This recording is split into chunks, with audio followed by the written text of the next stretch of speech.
नमस्कार बच्चों, स्वागत है आप सभी का शिक्षा का बदला अंदाज फन से लर्न तक में। तो आज जो है हम कक्षा 8वीं की प्रभात ये कविता देखने वाले हैं बच्चों। ये कविता जो है थोड़ी सी जो है लंबी है, इसलिए मैं इसे 2 या 3 भागों में बांटते हुए मैं इसका वीडियो बनाऊंगी। तो इसके पहले भाग में जो है हम यहाँ आपको जितना भाग दिख रहा है उस पर हम इसका स्पष्टीकरण देखेंगे बच्चों। तो इसका वाचन हम ऑलरेडी आपको बता चुके हैं, फिर भी आप एक बार जो है वो सुन लीजिए। फूटा प्रभात फूटा विहान, बह चले रश्मि के प्राण, विहग के गान मधुर निर्झर के स्वर, झरझर झरझर। प्राची का यह अरुणाभ क्षितिज, मानो अंबर की में फूला कोई रक्तीम गुलाब, रक्तीम सरसीज। धीरे धीरे लो फैल चली आलोक रेख, धुल गया तिमिर बह गई निशा, चहु ओर देख धुल रही विभा, विमलाभ कांति। अब दिशा दिशा सस्मित विस्मित, खुल गए द्वार हंस रही उषा। तो इस प्रकार से इस कविता का जो है हम पहला भाग देखने वाले हैं बच्चों। तो पहला भाग शुरू करने से पहले हम जो है कविवर जी का परिचय भी देख लेते हैं। कवि कौन है ये जान लेते हैं, उनका परिचय देख लेते हैं। तो हमारे इस कविता के जो कवि है वो है माननीय भारत भूषण अग्रवाल जी। तो इनका परिचय देखते हुए बताया गया है कि इनका जन्म जो है वो उत्तर प्रदेश के मथुरा में ईस्वी सन 1919 में हुआ है और इनकी जो मृत्यु है ये 1975 में हुई थी।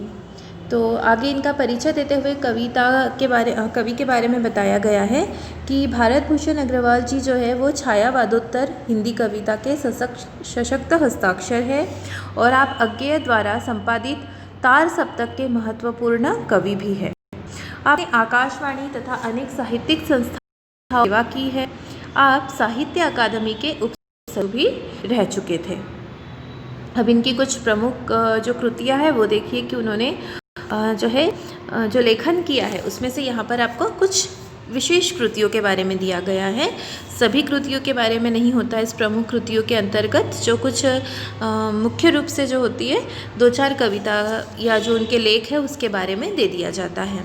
तो कुछ प्रमुख कृतियाँ इस प्रकार से है, जैसे छवि के बंधन, जागते रहो, ओ अप्रस्तुत मन, अनुपस्थित लोग, फूटा प्रभात, समाधि लेख आदि। तो इस तरह से ये इनकी कुछ प्रमुख कृतियाँ रही है। अब हम पद्य संबंधी जानकारी ले लेते हैं कि इस पद्य में मतलब इस कविता में आपको क्या बताया गया है। तो प्रस्तुत नई कविता, इसकी जो विधा है ये नई कविता, इसमें भारत भूषण अग्रवाल जी ने जो है सूर्योदय एवं प्रातःकाल का बड़ा ही मनोरम दृश्य उपस्थित किया है। दिनकर का आगमन होते ही फूल पौधे, प्राणी पक्षी, वातावरण में होने वाले परिवर्तनों का कवि ने बहुत ही मनोरम वर्णन किया है। यहाँ रचना की चित्रात्मक शैली दर्शनीय है। तो यहाँ पर जो है प्रभात कविता का जो टाइटल है जो उसका उससे ही ये चीज़ क्लियर हो रही है कि यहाँ सुबह के दृश्य के बारे में यहाँ कवि ने दिया होगा। तो वैसा ही पद्य संबंधी में बताते हुए यही बताया गया है कि यहाँ पर आपको जो सुबह सवेरे का जो प्यारा सा दृश्य होता है, प्यारी सी जो किरणें निकलती है, जो सूरज है वो किस तरह से लाल अपनी छाया में दिखाई देता है हमें किस तरह से, और सुबह सुबह जो पक्षी होते हैं वो भी अपने कार्य करने निकल चुके होते हैं। तो आसमान का दृश्य जो है, हमारे आसपास के वातावरण का जो दृश्य है वो हमें किस प्रकार से लगता है, तो उसका यहाँ कवि जो है बहुत ही चित्रात्मक शैली के रूप में हमारे सामने वो आ जाए उस तरीके से वो उसे प्रस्तुत कर रहे हैं। तो अब हम जो है कविता की ओर बढ़ते हैं। फूटा प्रभात फूटा विहान, बह चले रश्मि के प्राण। तो फूटा प्रभात, यहाँ फूटा प्रभात का मतलब ये है कि सवेरा हो चुका है। विहान, विहान का मतलब भी होता है भोर, भोर का समय, सुबह का समय। तो यहाँ पर जो है हमें इसके स्टार्टिंग में जैसे हमें अर्थ भी लिखना हो, भावार्थ लिखना हो, तो शुरुआत हम कैसे करेंगे बच्चों कि कवि जो है, कौन है इसके कवि? श्री भारत भूषण अग्रवाल जी।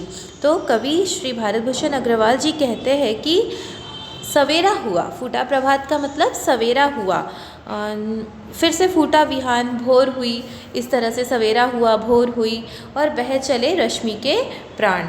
तो रश्मि के प्राण मतलब सूर्य की किरणें जो है, सूर्य की किरणें बह चलती है, मतलब क्या हुई है कि रश्मि की किरणें निकल चुकी है, सूर्य की किरणें निकल चुकी है। यहाँ पे कविता में जो पंक्तियाँ होती है, हमें उसके जो अर्थ को इस तरीके से बनाना पड़ता है वाक्य रचना के आधार पर। तो फूटा प्रभात, फूटा विहान, बह चले रश्मि के प्राण। तो कवि भारत भूषण जी कह रहे हैं कि सवेरा हुआ, भोर हुई, और जो है सूर्य की किरण है वो निकल पड़ी। विहग के गान, मधुर निर्झर के स्वर झरझर झरझर। विहग मतलब बच्चों पक्षी। तो जब हम देखते हैं प्रातः काल होता है, भोर होती है, तो क्या होता है कि जो जैसे ही सूर्य की किरणें होती है तो जो पक्षी विहग के गान भी शुरू हो जाते हैं। पक्षी भी जो है अपनी किलकारी करते हुए जो है अपने कार्य से अपने समूह में वे भी निकल पड़ते हैं। तो हमें इस तरह का दृश्य दिखाई देता है। साथ ही मधुर निर्झर, निर्झर मतलब झरना, झरना जो है ये भी अपनी मधुर आवाज़ करते हुए झरझर झरझर इस तरीके से वो भी बहना शुरू कर देता है। उसके भी हमें जो स्वर है वो सुनाई पड़ने लगते हैं। आगे अब देखते हैं। प्राची का यह अरुणाभ क्षितिज, मानो अंबर की सरसी में, फूला कोई रक्तीम गुलाब, रक्तीम सरसीज। तो आगे क्या कह रहे हैं कवि जी कि जो प्राची का यह अरुणाभ क्षितिज, देखिए यहाँ पर जो दिख रहा है आपको, क्षितिज का मतलब हमें जानना होगा, ठीक है। और प्राची का मतलब भी, प्राची का मतलब पूर्व। सूर्य कहाँ से उदित होता है? पूर्व दिशा से उदित होता है। तो जब वो उदित होता है तब यदि हम कभी उसे दूर से देखते हैं तो हमें ऐसा लगता है कि जो उसका किरणें बिखेरता हुआ जो उसका क्षितिज है, क्षितिज का मतलब जो है ज़मीन और आसमान, जहाँ हमें कभी कभी ऐसा आभास होता है कि दोनों मिल रहे हैं। असल में वो मिलते नहीं हैं, लेकिन आप कई बार देखो जब हम किसी सीधे रास्ते पर जा रहे होते हैं तो हमें क्या लगता है कि आसमान और ज़मीन किसी कोने में जाकर एक साथ मिल रहे हैं, तो उसे कहा जाता है बच्चों क्षितिज।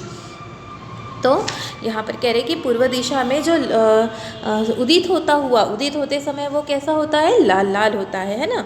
तो लाल लाल जो है क्षितिज को देखकर, उसकी वजह से जो क्षितिज है, जो हमें आसमान और धरती एक होता हुआ दिखता है, उसकी जो छाया है सूर्य की लाल छाया, तो उसकी वजह से चारों तरफ हमें लाल लाल होता हुआ जो वातावरण दिखाई देता है। तो उसको देखकर क्या कह रहे हैं कवि जी, क्या कह रहे हैं कि उसे देखकर ऐसा लग रहा है कि मानो अंबर की सरसी में, मतलब अंबर यानी आकाश, और सरसी मतलब तलैया जो है, कोई तालाब जो है, इस तरह से कह रहे हैं कि उस अंबर की, आकाश की तलैया में क्या हुआ है कि कोई लाल रंग का गुलाब खिला है या कोई लाल रंग का कमल खिला है, ऐसा कवि कह रहे हैं।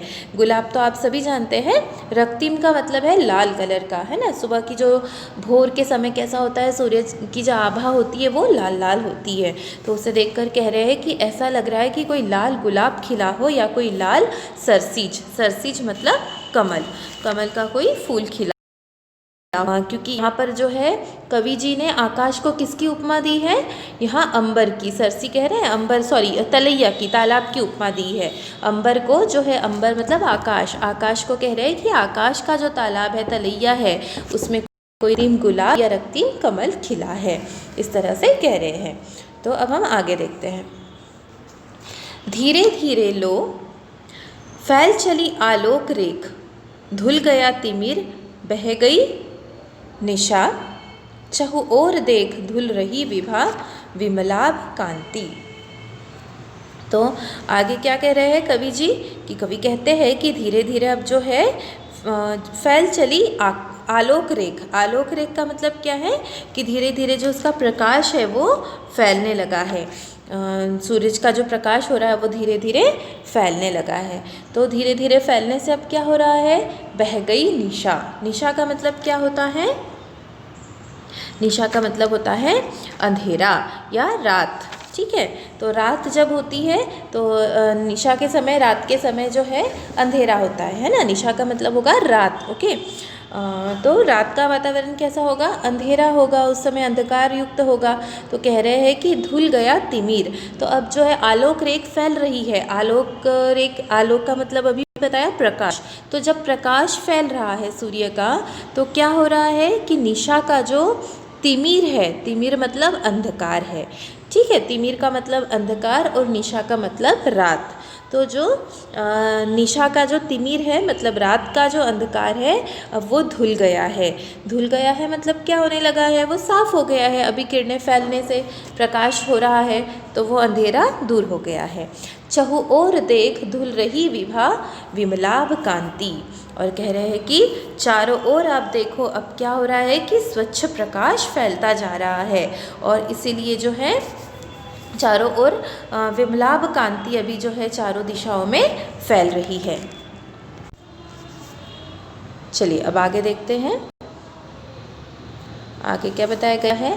अब दिशा दिशा सस्मित विस्मित। अब दिशा दिशा मतलब हर दिशाएं, जितनी भी दिशाएं हैं सभी दिशा क्या है, सस्मित। सस्मित का मतलब क्या है कि खुश है, मुस्कुराती हुई है। और विस्मित है, विस्मित है मतलब आश्चर्यचकित है। अभी सभी दिशाएं जो है वो खुश है और कुछ आश्चर्यचकित भी है। क्यों आश्चर्यचकित है, क्योंकि यहाँ पर देखिए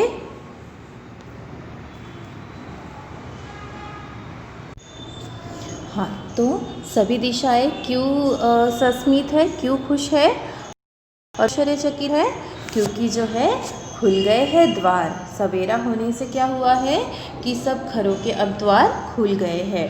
और हरी उषा, और जो दिन है वो अब पूरी तरह खिल चुका है, मुस्कुराता हुआ है, क्योंकि अंधकार जो है वो दूर हो चुका है। तो देखिए यहाँ एक विरुद्धार्थी शब्द भी तैयार है बच्चों। हमने पिछली स्लाइड में निशा ये शब्द देखा है जिसका मतलब होता है रात, और यहाँ देख रहे हैं हम उषा जिसका मतलब होता है दिन। तो इस तरह से ये जो है हमारा पहला भाग जो है कविता का यहाँ मैं स्पष्टीकरण इसे पूर्ण कर रही हूँ। अब जो आगे की कविता है उसका हम अगले भाग में स्पष्टीकरण देखेंगे बच्चों। तो आप इस भाग का जो है अर्थ ध्यानपूर्वक सुनिए और उसे जो है अपनी कॉपी में भी आपको लिखना है। धन्यवाद बच्चों।